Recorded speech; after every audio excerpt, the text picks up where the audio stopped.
तो हेलो दोस्तों, हम इस वीडियो में बात करेंगे भोजपुरी के सबसे अच्छा सिंगर बहुत ही अच्छा एक्टर है जिनका नाम है रंजीत सिंह, जो कि पिंक एंटरटेनमेंट से गाना रिलीज करने वाले हैं, जो कि 24 तारीख की सुबह सुबह 7 बजे रिलीज किया जाएगा। जो कि गाना का नाम है जयमाला में माल एगो फसलो गेलो। माल फंस गए, जयमाला में माल एगो फंस गेलो, जो कि गाए हैं रंजीत सिंह और फिट की है पल्लवी सिंह।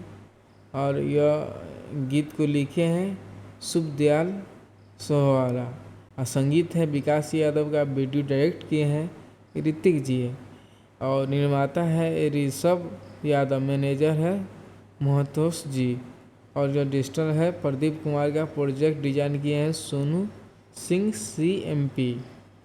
तो दोस्तों, यह गाना पिंक एंटरटेनमेंट से रिलीज किया जाएगा, जो कि गाना का नाम है जयमाला में माल एगो फसलो गे, जो कि पिंक एंटरटेनमेंट चैनल से रिलीज किया। तो दोस्तों, आप चैनल पर नए हो तो चैनल को सब्सक्राइब कर दें ताकि आने वाला भोजपुरी के हर अपडेट आप तक पहुंचा पाए। जय हिंद, जय भोजपुरी, धन्यवाद।